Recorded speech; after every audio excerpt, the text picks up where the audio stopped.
Salam uşaqlar, gəlin bugün Landau 1.6.1 başlığındakı suallarımıza baxaq.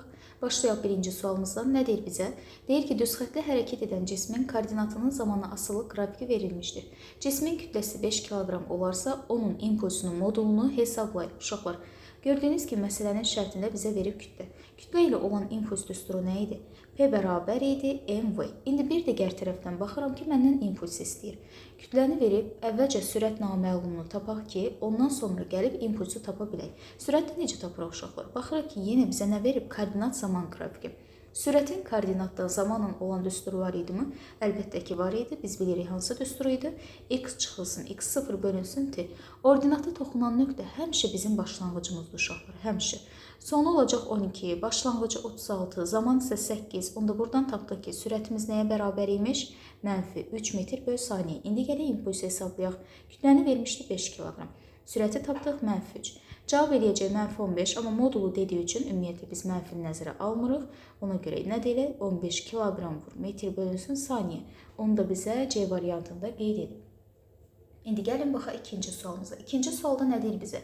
Deyir ki, şaquli istiqamətdə yuxarı atılmış mərmi trayektoriyanın ən yüksək nöqtəsində partlayaraq 3 qəlpəyə ayrılmışdır. Qəlpələrdən ikisi bir-birinə perpendikulyar olan K və L istiqamətlərində hərəkət edərsə, üçüncü qəlpə hansı istiqamətdə hərəkət edər? Uşaqlar, yadınızda saxlayın. Toqquşma məsələləridir, güllə mərmi məsələləridir. Bunların hamısı impulsun saxlanmasına aiddir. İndi üçüncü qəlpə elə yönəlməlidir ki, bizim burada impulsumuzun saxlanması ödənsin. Onda deməli nə edirik? Baxıram ki, qəlpələrdən birinci K istiqamətinə yönəlmişdi. Daha sonra ikincisi L istiqamətində yönəlib. Dərhal bunlardan əvəzləyici tapıram. Əvəzləyici əlbəttə ki, necə olacaq? Kəsişmədən çıxan diaqonal kimi. Baxın, K və L artıq deməli, qəlpələrinin əvəzləyicisi bu şəkildə yönəldi. İndi üçüncü qəlpə əlbəttə ki, bax bu əvəzləyicinin əksi istiqamətinə yönəlməlidir ki, yenə qeyd edirəm, impulsun saxlanması sabitliyi ödənə bilsin.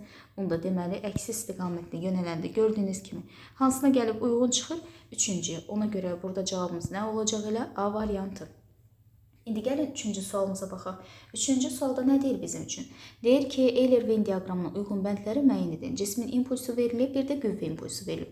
Vektorial kəmiyyətlər uşaqlar, hər ikisi vektorialdır. Əlbəttə ki, ona görə gələcək ortağa. Cismin kütləsi ilə sürətin hasilinə bərabərdir. Əlbəttə ki, P bərabərdir mv, cismin impulsudur bu.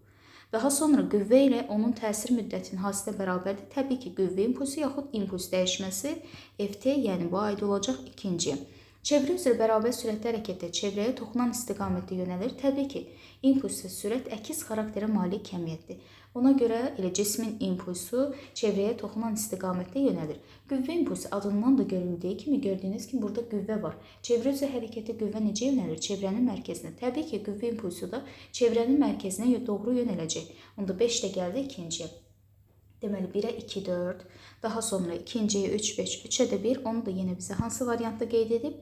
C variantında qeyd edib. Keçək indi baxaq dördüncü sualımıza. Dördüncü sualda nə deyir bizim üçün? Kütlələri 800 qram və 200 qram olan və eyni istiqamətdə 2 metr böl saniyə və 5 metr böl saniyə sürətlə düz xəttli bərabər sürətlə hərəkət edən iki kürəcik bir-biri ilə qeyri-elastiki toqquşmadan sonra hansı sürətlə hərəkət edər? Uşaqlar, bizdən toqquşmadan sonraki, yəni son sürət istəyir.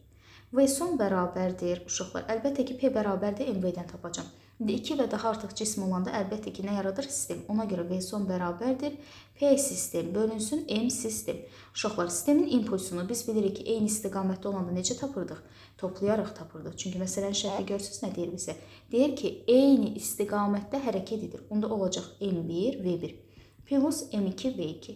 Bir digər tərəfdən kütlə necə kəmiyyətdir? Skalyar. Skalyar kəmiyyətlərdə istiqamət yoxdur. Ona görə skalyar kəmiyyətlər sistem yaradanda həmişə cəbri qaydada toplanır. M sistem olacaq nə onda? M1 plus M2. İndi gətirib hamısını bircə-bircə qiymətlərini yerinə qoyub hesablayaq. 800 qram uşaqlar edəcək 0,8 kiloqram. Çünki biz bilirik ki, beynəlxalq vahidlər sistemində kütlənin vahidi kiloqramdır, qram deyil. 0,8 sürəti vermişdi neçə? 2. Daha sonra ikincinin kütləsi nə qədərdir? 200 qram, onda 0,2 kiloqram, sürəti vermişdi 5. Bölünsün deməli. 0,8 plus 0,2. Onda buradan 0,8-i 2-yə vuranda 1,6.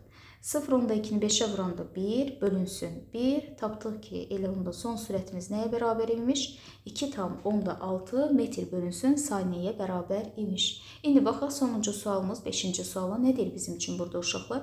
Deyir ki, hansı ifadələr doğrudur? İki cismin impulsunun proyeksiyasının zamanı asılı qrafiki göstərilmişdir.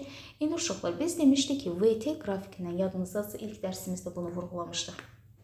Təcil zaman qrafikinə keçid necə idisə, həmçinin impuls zaman qrafikindən də təcil zaman qrafikinə yaxud qüvvə zaman qrafikinə artıq keçidimiz eynidir. Çünki sürət və impuls əks xarakterə malik kəmiyyətdir. Təcil və qüvvə əks xarakterə malik kəmiyyətdir. Keçidləri necə qeyd eləmişiksə, eynən təzədən təkrarlayırıq. İndi məsələn, birinci qrafiki bizə necə vermişdir? Bu şəkildə qeyd edib.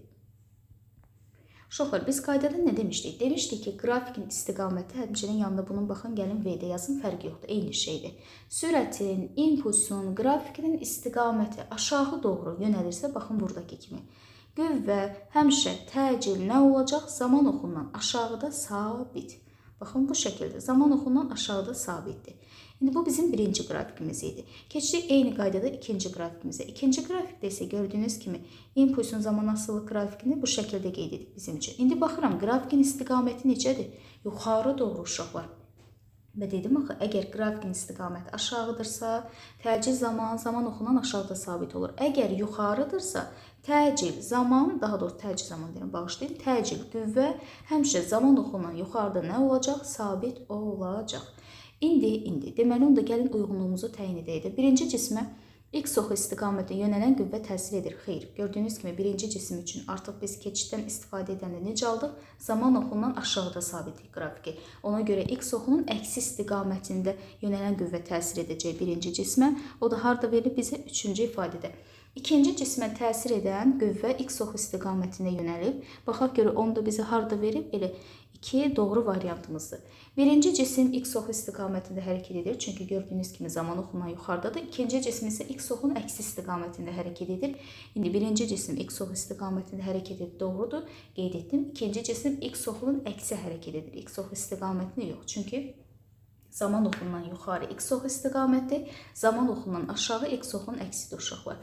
Deməli, onda burada doğru cavablarımız nə imiş? 2 imiş, 3 imiş, bir də 5 imiş. Bu da bizim suallarımızın izahı idi.